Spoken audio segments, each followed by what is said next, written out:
그다음에 공소사실을 보시면 적용법조는 두 개로 되어 있습니다. 형법 제87조 내란, 그중에서 2호를 김영건 장관에게 적용했습니다. 중요 임무 종사라고 되어 있습니다. 그리고 형법 제123조 직권남용 권리행사 방해를 의율했습니다. 이 두 가지로 되어 있고, 공소사실은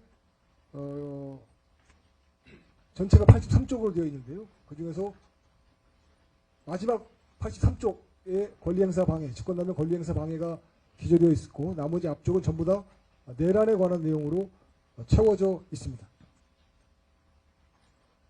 공소사실 전반적인 내용을 저희 변호인단이 평가했을 때, 공소사실에는 이 사건 검사의 공소 제기에는 형사소송법 제328조 공소기각 결정 사유가 있다고 봅니다. 형사소송법 제328조 제1항 제4호에는 공소장에 기재된 내용이 사실이라 하더라도 범죄가 될 만한 사실이 포함되지 아니한 때에는 판사는 공소기각 결정을 하도록 규정되어 있습니다. 저희들 판단으로서는 1쪽부터 82쪽에 걸친 장황하게 기재된 내란 혐의에 대해서는 그 자체만으로도 대통령이 비상기염을 선포하게 된 전후 사정을 적었고, 또 비상기염 선포에 따른 계엄사무 수행 내용이 적혀있기 때문에 대통령의 정당한 권한 행사, 그리고 대통령의 명을 받은 국방부 장관과 각급 사령관들의 정당한 직무 수행 내용이 기재되어 있을 뿐입니다. 이것을 범죄라고 할 수 없기 때문에 저희들은 이것은 명백한 공소기각 결정 사유에 해당한다라고 판단하고 있습니다.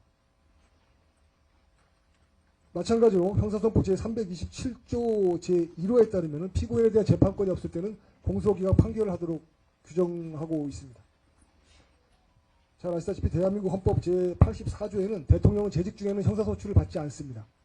그런데 내란이라는 것을 작출을 했습니다. 작출이라는 말은 억지로 만들어냈다는 뜻이죠.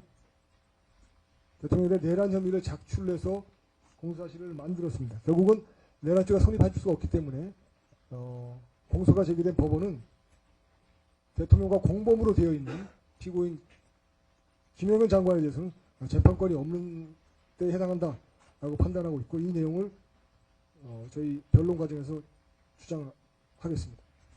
그다음에 역시 형사소송법 제327조 제2호에는 공소제기 절차가 법률의 규정에 위반한 때는 무효이다.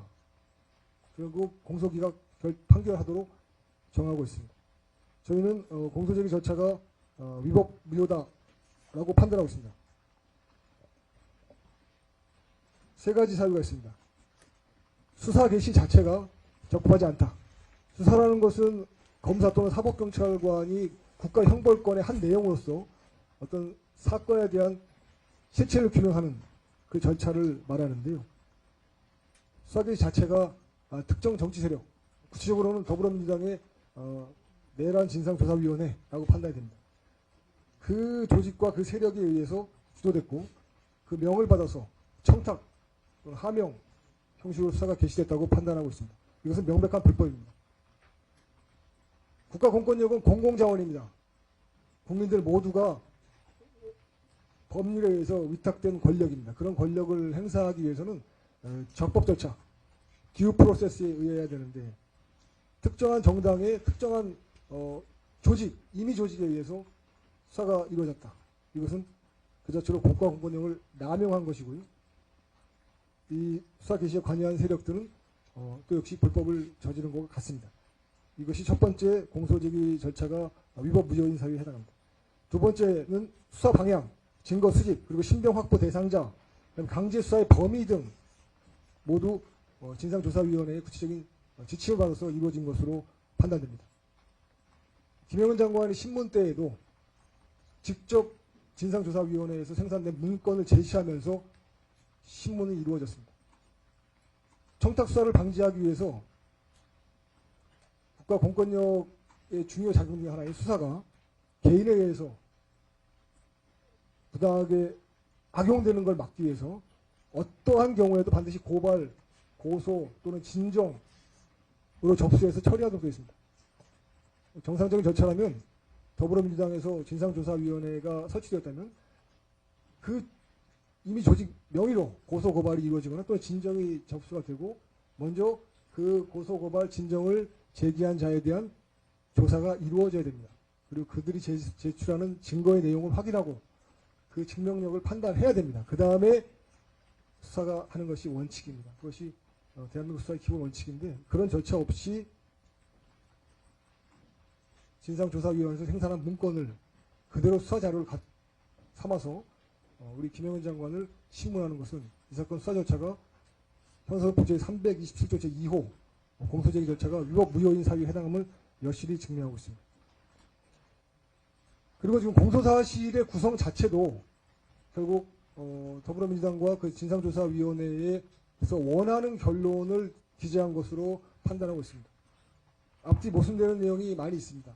아까 기조문에서 나온 것처럼 검사 스스로 군 병력이 이동할 때에는 실탄이 휴대하지 않았다라고 적고 있습니다. 그럼에도 불구하고 대통령이 사령관에게 직접 전화를 해서 총을 쏴서라도 끌어내라 라는 지시를 했다는 앞뒤 맞지 않는 모순적인 공소사실을 기재하고 있습니다. 이것은 그러한 결과를 원하는 세력이나 조직에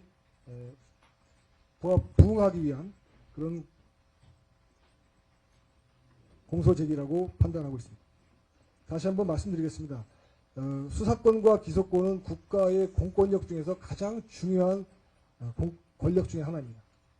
공권력의 행사는 수사권과 기소권의 행사는 헌법과 법률에 터잡아서 공평하고 또 정의롭게 형평에 맞게 이루어져야 됩니다. 그러나 저희들은 이 공소장을 여러 번 읽어보면서 느낀 점은 특정한 정치 세력이 또는 특정한 정치 집단이 대통령을 정치적으로 핍박하고 축출하려는 방편으로 검찰의 수사권과 기소권을 악용한 그런 사례라고 판단하고 있습니다. 이 자체가 대통령, 대한민국 헌법의 최고의 그 국가기관 중에 하나가 대통령입니다. 대통령의 권한 행사를 무력화시키려는 국헌문란 사건이라고 판단하고 있습니다. 공소사실의 구성을 다시 한번 말씀드리면 첫 번째가 내란인데요. 내란은 아까 1쪽부터 82쪽까지 그리고 주권남용 권리행사 방해가 83쪽 마지막 한쪽으로 되어 있습니다. 내란죄의 구성 내용은 대통령의 계엄을 선포하기까지의 과정을 쭉 서술하고 있고 그것을 내란 모의라고 제목을 붙였습니다. 그 다음에 대통령의 계엄 선포 이후에 계엄 사무를 수행한 내용을 폭동이라고 기재하고 있습니다. 먼저 직권남용 권리행사 방해죄에 관해서 설명을 드리도록 하겠습니다. 내란죄는 워낙 터무니없는 범죄라서 이걸 설명을 듣고 이해하시면 내란죄가 왜 터무니없는 공소제기인지 이해하실 수가 있을 겁니다.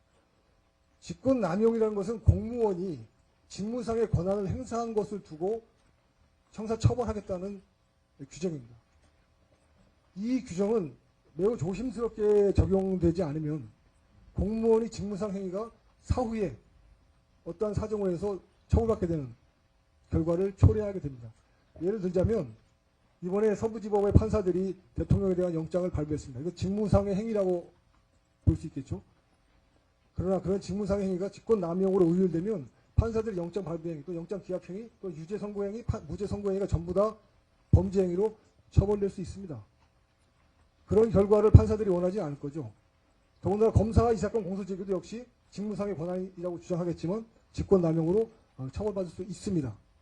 그렇기 때문에 대법원에서는 직권남용의 처벌 범위를 엄격하게 제한하고 있습니다. 그래야 공무원들이 마음 놓고 직무상 권한 행사에서 일을 할 수 있기 때문입니다. 매우 중요한 원칙입니다. 지금 근데 이 원칙을 더불어민주당의 진상조사단에 의해서 주도된 수사 절차 그리고 공소제기 절차에 의해서 완벽하게 무너졌습니다.